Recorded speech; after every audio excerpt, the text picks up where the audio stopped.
les hôpitaux, etc. La défense, voilà, il n'y avait pas assez d'argent. Bon, on va finir par vous donner 5. Sauf qu'entre-temps, pendant la négociation, ils ont vendu tous les coups de ce quinquennat, n'ont jamais vu le jour. Troisième point, on se rend compte que si vous faites attention et vous surveillez un peu la situation mondiale ou les enjeux stratégiques du monde, vous vous rendez compte qu'à l'accélération mondiale, face à la mondialisation, la France n'a pas de réelle réponse. Elle essaie avec quelques moyens de rattraper. Il n'y a pas de réelle réponse orchestrée. Il n'y a pas, par exemple, à ce jour, le plan national d'investissement en Afrique. Et on s'est dit, c'est pas quand même aux Français de nous proposer ça encore. Nous sommes fiers de nous présenter par des diplômes, mais incapables de produire les nouveaux paradigmes qui pouvons nous permettre de réagir face à la mondialisation. C'est l'objet de ma présence. Et c'est pour ça que nous avons conçu l'Université des connaissances africaines, une université au sens générique, lieu de rassemblement et d'échange, mais connaissances parce que nous pensons qu'il est temps d'agréger les connaissances africaines pour pouvoir faire face à cette nécessité qui est laquelle, c'est-à-dire la production de nouveaux paradigmes pour nous permettre de mieux nous arrimer à la mondialisation. Alors, cette université donne des spécialistes de ça. On parle maintenant de plus en plus de la diversification économique. Vous avez déjà entendu parler de ça. Mais nous, on se dit non, on ne peut pas diversifier puisque nous n'avons pas l'infrastructure. Si il faut diversifier parce que nous n'avons que le pétrole et il faut exploiter d'autres voies, ce n'est pas de la diversification. Pour nous, nous proposons une reconversion industrielle parce qu'au départ, nos économies sont extraverties et, excusez-moi, bêtement, on a maintenu ce type d'économie, ce modèle économique. Donc, nous proposons aux responsables de la Banque mondiale et à d'autres, au cours de séminaires et conventions, nous proposons une reconversion industrielle qui passe par la mise en place d'un dispositif industriel national des accès. Pourquoi dispositif? Difficulté d'accès à un avenir partagé par tous. Nous avons une difficulté d'accès à une sécurité pour tous. Aujourd'hui, plein d'investisseurs ne peuvent pas aller dans certains pays parce que le risque politique fait que le risque financier devient lourd et personne ne prend le risque. Par rapport à ça, on s'est dit, on va mettre en place un dispositif industriel national des accès, qui a pour objectif principal, justement, en créant, envisager les hautes technologies. Pourquoi voulons-nous parler du numérique? Pourquoi voulons-nous parler du data, alors que nous n'avons pas encore, on va dire, même un seul ministère qui est de l'assistant jusqu'au directeur général, un parc informatique de haute qualité? Ça va poser problème. Alors, ça, c'est ce que j'appelle faire du copier-coller. Et je pense que nous devons cesser d'être des spécialistes du copier-coller. Je pense que la stratégie du mouton, qui consiste à suivre tout ce qu'on propose pour dire, etc., nous devons y réfléchir à 2 fois avant de s'engager, parce que l'Afrique a parti d'ici. Elle fait l'objet d'un développement... Elle fait l'objet... Il y a des accélérations. Je passe pratiquement 5 mois et demi de l'année en Afrique, dans la plupart des pays.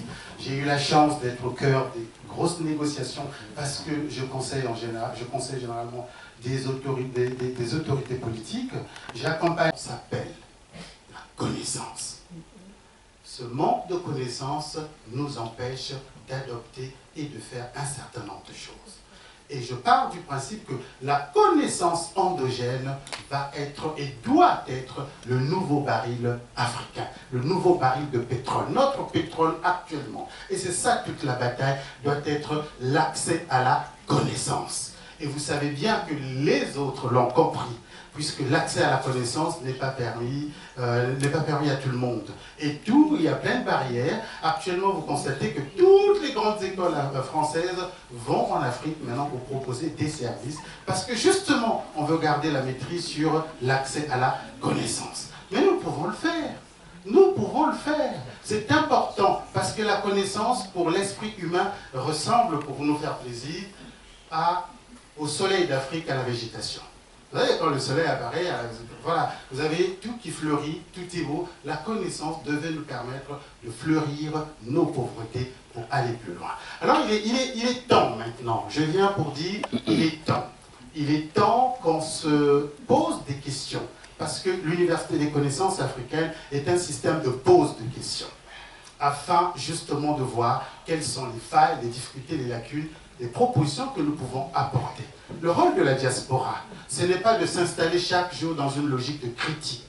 Il est maintenant temps que la diaspora s'installe dans la conjugaison des 3 P. Les 3 P pour nous, c'est 3 pactes. Le pacte de coproduction avec tous les intérêts possibles, le pacte de coproduction, il est temps maintenant de coproduire avec ceux qui sont sur place. Il est temps de coproduire avec ceux qui sont ici. Parce que nous, je suis allergique au copier-coller. Il est temps maintenant de coproduire avec ceux qui sont ici, de coproduire avec ceux qui sont sur place. Ce n'est que dans cette coproduction duale que nous pouvons mettre en exergue notre valeur ajoutée.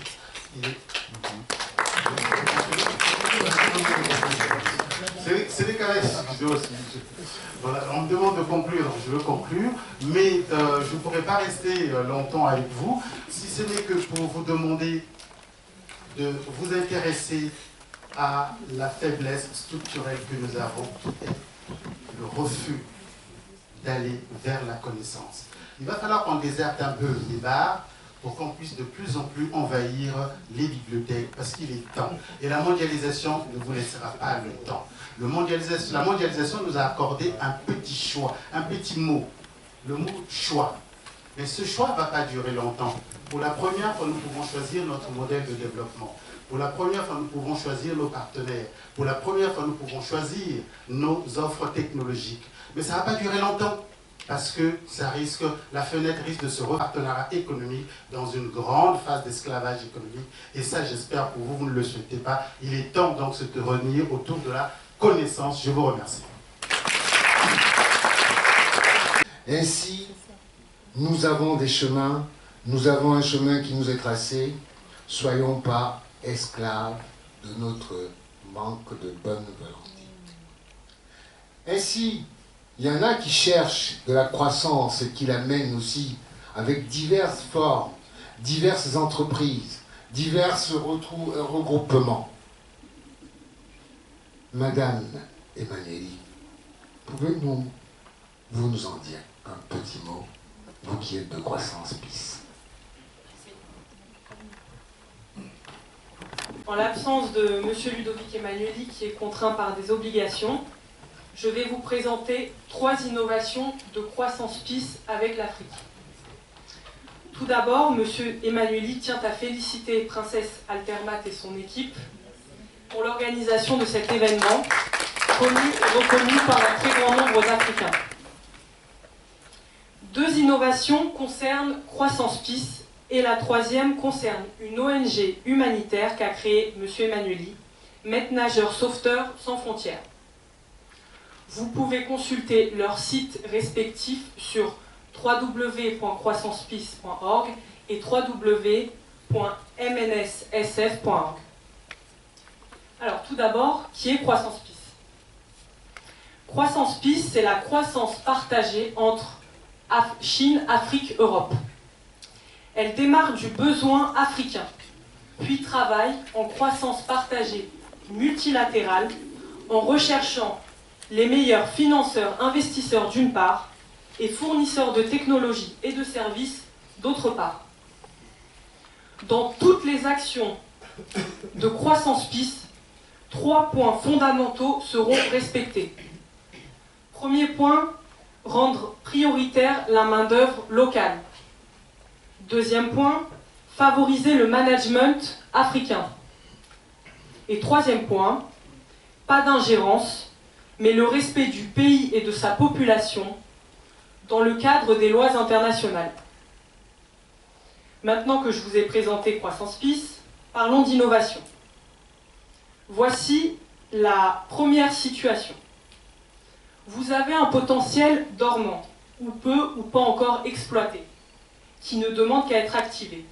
Par exemple, vous possédez un terrain, du talent, un service, un produit, une innovation.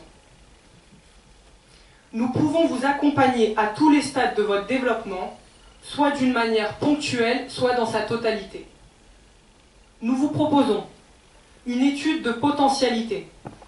Nous étudierons, à travers ce que vous avez, les meilleures exploitations possibles de votre potentiel, ainsi que les parts de marché que vous pourriez gagner. Une étude de faisabilité.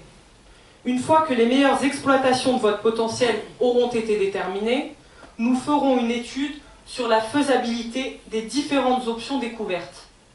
Ainsi, les options exploitables et a priori rentables ressortiront. Un business plan, à partir de la meilleure option sélectionnée, nous vous aiderons à faire un business plan permettant ainsi de dégager les besoins de financement. Nous pouvons également vous aider dans votre recherche d'un investisseur ou de financement. Vous trouverez tout le process sur le site internet. Deuxième innovation concerne les mises en relation d'affaires. Croissance PIS est un facilitateur relationnel. Nous organisons la rencontre qui vous permettra d'activer des relations économiques et commerciales ou de débloquer des situations. Celle-ci s'effectuera d'une manière formelle, informelle et ou confidentielle. Nous disposons d'un réseau de personnes, décideurs, qualifiées, reconnues, influentes et joignables directement ou indirectement, que ce soit politique, diplomatique, administratif, business, etc. En Afrique, dans l'Union européenne et en Asie. Afin de vous proposer un devis pour une mise en relation, nous avons besoin du nom de la personne ou de la fonction que vous souhaitez rencontrer, le motif du rendez-vous, le délai sous lequel vous souhaitez obtenir la rencontre, le lieu géographique, le temps souhaité pour l'entretien et qui êtes-vous, ce qui nous permettra de légitimer votre demande de rendez-vous. Croissance PIS se réserve le droit d'accepter ou de refuser votre demande. Nous pouvons également vous proposer une autre voie plus adaptée pour répondre à votre recherche. Par exemple, la personne que vous souhaitez rencontrer n'est pas la mieux placée pour répondre à votre motif de rendez-vous, délai trop court, etc. Vous avez aussi tout le process sur le site. Alors, la troisième innovation concerne l'ONG Metnageurs Sauveteurs Sans Frontières. Je vais vous lire un extrait du rapport de novembre 2014 de l'OMS. La noyade est un problème de santé publique grave et négligé qui provoque 372 000 décès par an dans le monde. Plus de 90% de ces décès surviennent dans les pays à revenus faibles ou intermédiaires. Cependant, aucun effort n'est déployé à grande échelle pour prévenir la noyade. 40 personnes par heure meurent noyées. Ce sont des conséquences dramatiques.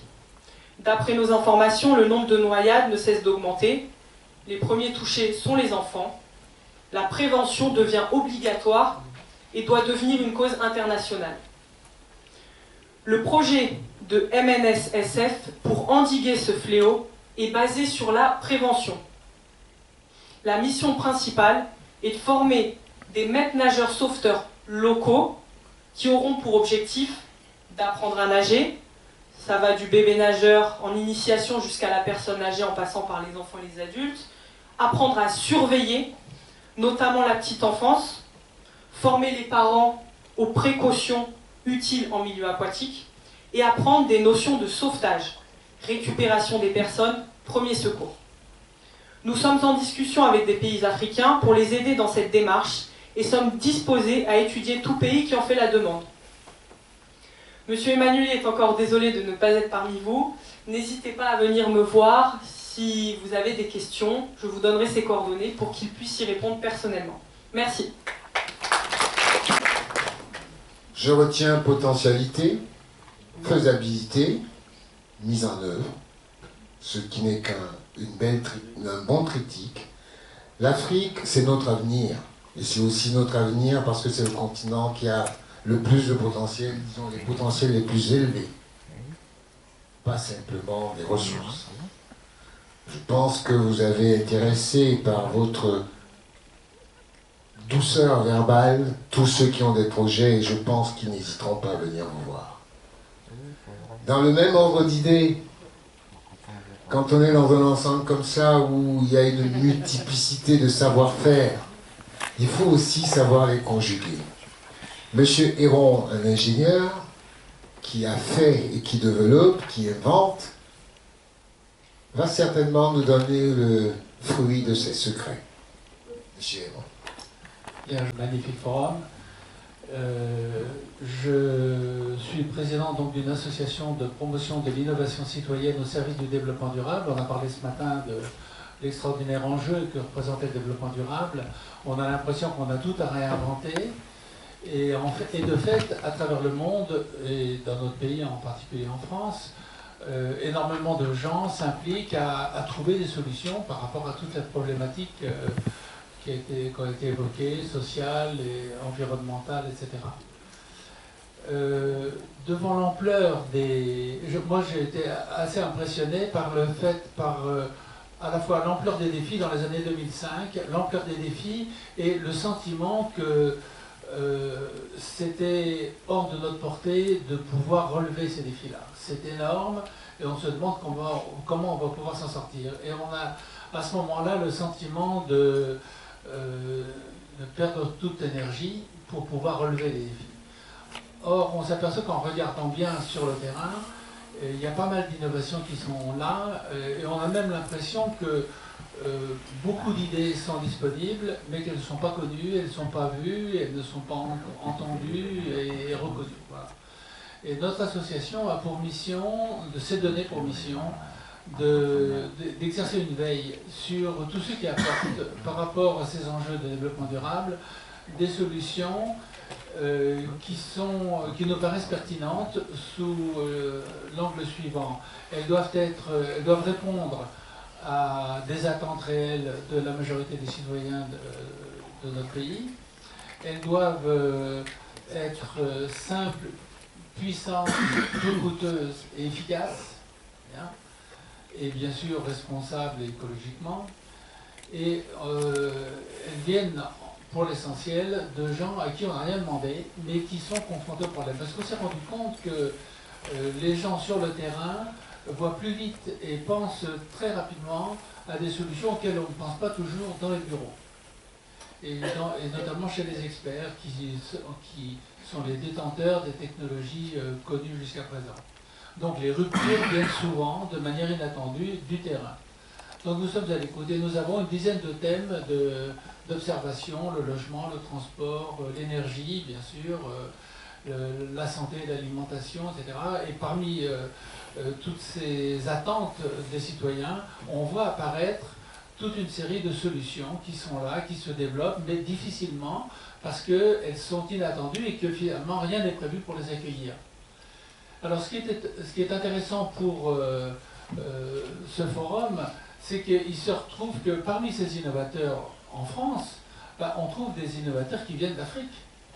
Et j'ai un exemple à l'extérieur, TerraOtherm, par exemple, est un système d'échangeur révolutionnaire entre l'air et l'eau, qui permet de récupérer de manière puissante de l'énergie fatale, c'est-à-dire de l'énergie perdue, et qu'on récupère, et qui permet soit de chauffer, soit de climatiser à très peu de frais, parce qu'on a besoin de pas tellement d'énergie, vu qu'on récupère ce qui est perdu, ce qui était perdu mécaniquement.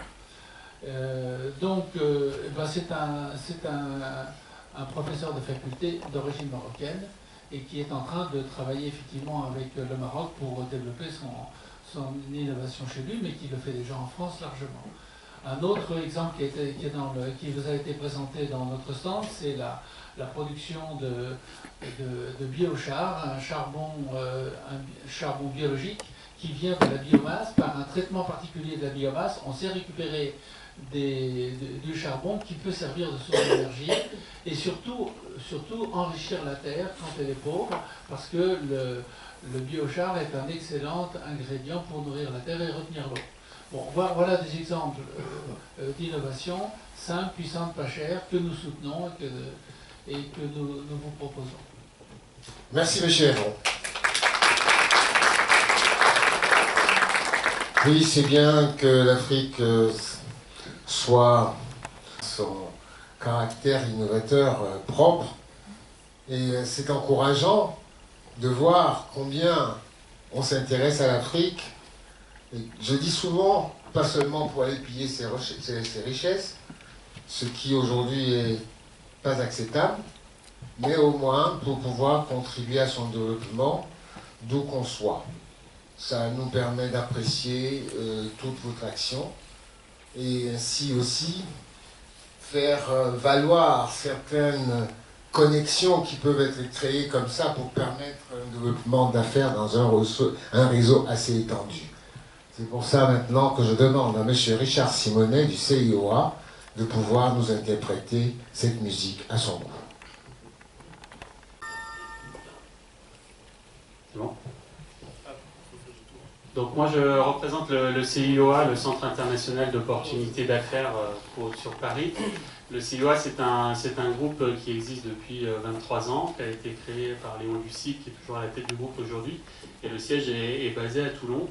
Et dès l'origine, il a créé une charte du CIOA dans laquelle effectivement un des principaux objectifs était à la fois de mutualiser des ressources, mutualiser des moyens et créer de la valeur ajoutée localement dans les pays où on intervient.